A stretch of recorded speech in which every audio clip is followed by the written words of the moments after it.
Hello my friends, and I hope you're having a fantastic day. And in today's video we're going to cover why you don't hate games journalists enough. Really doesn't matter how much you hate them, in the end you should always hate them just a little more. On The Gamer we have Black Myth Wukong PR strategy of silence has failed. This entire article is really just them talking about the game, how it's come out, how it's doing super well, 82% rating on OpenCritic, talking about the Chinese mythology of monkey god Sun Wukong, making it a great RPG. And then of course they go into the controversy behind it.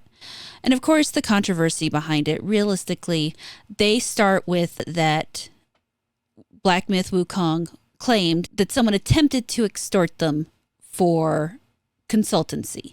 Now, they say that the consultancy firm Sweet Baby Inc. tried to blackmail Game Science for $7 million in guidance fees. Now, the one thing I do remember during the coverage is that Game Science never specified who did. They just said they were. Now, whether that is true or not, I haven't seen enough hard evidence to rule either way. On one hand, I could see it happening. On the other hand, I think $7 million is a touch much, but we don't know. And then they go forward to say that Game Science has kneecapped itself by not talking about its controversy, that being the supposed sexist remarks of the CEO earlier. Now, again, I have covered this previously. I went through the translation and discussed the whole back and forth about how the fact is when you're translating from another language into English, these things can very easily be misconstrued. Through the power of Eldritch Magic, I will summon myself from the past to explain this. In 2020, comments from Game Science founder and CEO Feng Ji sparked a debate about the treatment of female gamers and had people proposing boycotts. On the day that trailer was released, Feng made a post on Weibo. If I mispronounce anything, I apologize. I want to expand our workforce and hire more people. I want to be licked so much that I can't have an erection anymore, he wrote following Black Myth Wukong's 2020 reveal. I know you guys just happen to be so horny. I'm glad that the trailer has given you some satisfaction.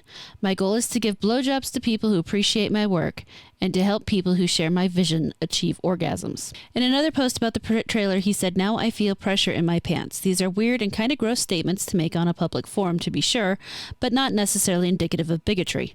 And also, realistically, you're talking about translating from a highly symbolic language into a less symbolic language, where a lot of that stuff can generally just be about excitement, and the translator made it sexual. I mean, pressure in my pants is obviously about excitement, but that's beside the point. Regarding the issue that content must cater to female players, which it shouldn't, it should just cater to players. Females are the minority, and the ones who enjoy it enjoy what they get. I mean, we don't need anything special. I've always been extremely confused as I look at the way I position my product and say loudly into the mirror, my game is for girls. If this is not the case, then you have to think about what the majority of girls want. If you make such a product like the way gaming is depicted in Black Mirror, where players need to earn spending points through extremely simple in-game behaviors, such as riding bikes or growing flowers and plants, and using these points to purchase various European and American brands and new Japanese novelty products that are in season. You can hire a few part-time buyers for 3,000 yuan a month. You only need to collect product information and release patches for a new avatar every month. At the same time, you can make exceedingly cute companions as pets. These pets can even be the pretty boys from popular Western TV series. Although accelerating artifacts, you can even earn more points more quickly, and these large amounts of points you can purchase golden tickets to participate in online reality shows, with girls gathering support by uploading photos or recording MVs, with the top 100 people on the list that month earning the opportunity to be part of the upper class so they can qualify for buying high-end limited edition items and and rare male companion pets, and thus rise through the ranks to join the judging panels of fashion groups and reality shows. Oh my God, that sounds horrific. As long as the product is functional at its most basic level when it's online, Fujoshi losers and their circle can accumulate somewhat considerable developments, with small companies that are willing to spend 2 million yuan in advertising fees every month in exchange for at least 3 times more net revenue. Then you wait for gaming brands to sue you, and the money you have in your pockets will be enough to hire a couple of desperate lawyers to help you drag the lawsuit out for 5 years, only to invest in a green card. Moreover, if the number of users reaches a higher level, you may receive is not a lawyer's letter, but an invite to collaborate. The G-spot of male and female games are fundamentally different. It's true. This is not determined by the gaming environment, but by biological conditions. When you are holding a heavy machine gun and shooting it at governments in your dreams, what the ladies are dreaming about are bags that would make their friends jealous. Okay, I'm going to say most women would dream about that. I prefer the gun. If you design games about turning government buildings into bloodbaths and bag collecting, the result will be that the girls will not like this mechanic and you won't be satisfied with the drops. The richer the gaming experience of the players, the clearer they are about what they really want. If you want to make games that will be well received by the public, you have to be true to the quirks of the market. Fuck sissies, fuck tragic love stories, fuck moonlit peach blossoms and flute-playing scholars. You don't need the reverse motivation of female players. You don't need to take care of those worms who just want to date chicks. Some things are just for men, their depression, their anger, their pain. If I really like soft and effeminate things, I just need to make something different and wear stockings and suspenders to work every day, work out at the gym at 4 p.m. without fail, brew chrysanthemum tea every day, put a humidifier on the table. This is what I call professionalism. So all he's saying here is that women and men like different games, which is true for the most part. You always have the weirdos like me around here who would much rather be out there turning government buildings into bloodbaths, to quote him. And there's nothing wrong with that. I don't understand this thing where people think that men and women have to be the same or have to like the same things, or it's wrong to make things that cater directly to one or the other. Learning the Law, or at Manga Lawyer, began looking into the subject, especially around the translation issues. Now, I mentioned way earlier in the video about the fact that a lot of issues can crop up when you're translating from one language to another. We especially see this a lot in anime and foreign video games and being localized. A lot of times people will take the words that they're seeing and apply their own mental bias to it and make it what they think it is, as opposed to understanding that, well, they're trying to put those words into the culture that they are translating for, that they actually have to take into account the culture that they're translating from, as opposed to just the one. A lot of times you miss a great deal of information by focusing too much on the one culture as opposed to understanding the first culture. If one thing has held true, it's the fact that these journalists have absolutely no desire to remember the fact that these game designers are from an entirely different culture and from a country who is very uptight when it comes to certain standards. They go through and talk about how, people had almost forgotten about these horrible sexist things that they said, and they were just waiting for the allegations to pass by. But then you got the creator guidelines. Now, these creator guidelines specifically were for the people they sent game keys to. It is not unusual for when you get a free game key from a studio or something, for them to have certain things you can and can't talk about, or certain things that you're supposed to be able to deal with. That is part of accepting the key for free, is working within their guidelines. That is how access media works. They give you access, they give you their rules for giving you access, and you either follow them or you don't. First, you have the notice: by using the game key and creating content, you acknowledge that you have been informed of the following content and your statements are not related to the marketing team. Of course, the do's and don'ts. Do: enjoy the game. Okay, it makes sense. Don'ts: do not insult other influencers or players. Do not use any offensive language / humor, do not include politics, violence, nudity, feminist propaganda, fetishization, and other content that instigates negative discourse. Well, a lot of people are really upset about the whole feminist propaganda part. Well, you know why that's in there? Because this is from China, and China doesn't like that stuff. They actually have some really interesting rules regarding how male and female are supposed to be depicted within media. Same thing with fetishization, and honestly, I can understand a game not wanting to deal with negative discourse in the course of a review or other content creators involving their game. Do I agree with the restrictions of speech? Generally, no. However, when you enter into an agreement with another party, you often agree to these kinds of things. This is a voluntary agreement. If you don't want to do these things, you don't have to do this. You do not automatically have free reign just because someone gives you access to their stuff. It's not how it works. I know a lot of people don't understand the difference there. Do not use trigger words such as quarantine, isolation, or COVID-19. Now, this next sentence, this last sentence, a lot of people seem to ignore, and it really explains the previous two.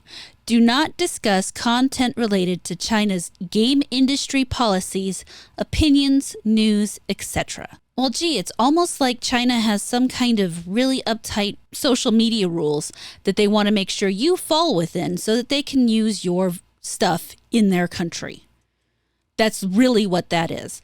However, they try to turn this into something entirely different, which is actually in some ways hilarious. It really does sound like they're trying to pump this up in a way that they know the more right-leaning side of the audience, who is very empowered and very rabid right now, to get them to turn on this game. For some reason, this journalist believes that the list, however, was so beyond the pale that nobody believed it could be real. Under the don'ts were 2 innocuous points: to not insult other influencer players and not to use any offensive language / humor. The next 3 immediately raised eyebrows. They asked creators not to, and then, the 3 things we just talked about. And again, they have to put those in because in order to use this content in China, which is where the majority of this game has sold, they can't contain these things. These things can't be in it. They are not allowed to be in it. So it only makes sense that if they're sending this stuff to a specific content creator to get this content created so that they can then use it to promote themselves, they will tell them, hey, don't use these things because it's literally illegal to use this stuff where we live. I don't understand why these people are confused about this. Actually, no, I take that back. These people aren't confused about this. They're trying to turn it in a way that makes Western people get angry at them. And realistically, I feel there's a lot of reasons not to buy this game. I understand that it's a great game and that people want to play it. For me, it's the DRM. I can't do it. I am not letting a Chinese developed program with DRM on it on my computer. But I don't blame anybody who does. I am not surprised that anybody does because it's fun and they want to enjoy it. And of course, the last thing in here is that with all of these things, that it managed to give players pause. Even with so much positive hype coming out about the game, Game Science has still managed to give players pause. However, within the first 3 days of release, it sold 10 million copies. That's not much of a pause. Now, the majority of these copies are in fact in China. This is a game that the Chinese government is more than happy to let its citizens play because it's about China. It's based on their mythology. It's based on their lore. It's centered around them. It doesn't have outside Western influences in it, which they are very much against, gumming things up. So they're okay. This is a game they're allowed to play. That's part of why there are so many playing it, because it's one of those games they actually have freedom to play.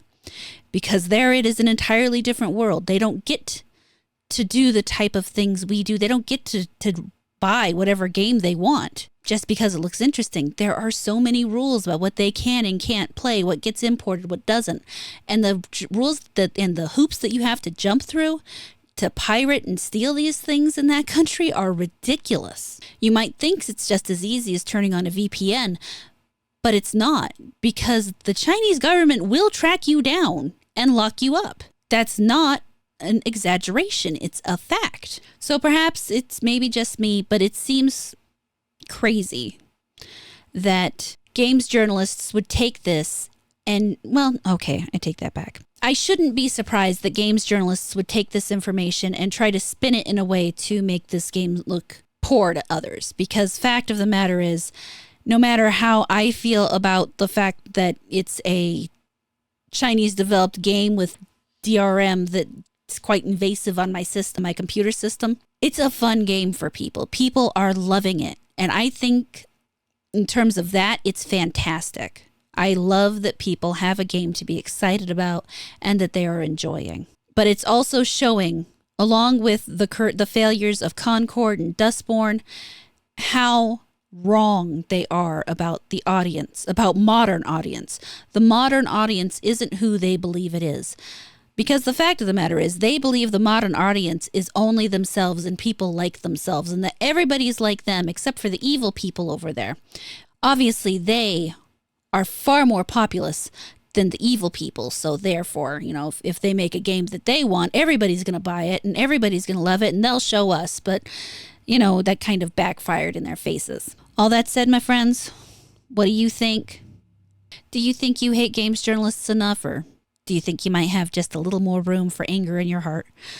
I don't usually advocate for it, but, I'm not entirely sure journalists are people. So let me know what you think down in the comments. Thank you so much for watching this video. I really hope you enjoyed it. Please like, comment, subscribe, and turn on the notifications. If you really liked it, you can feel free to share it around, and I will catch you later.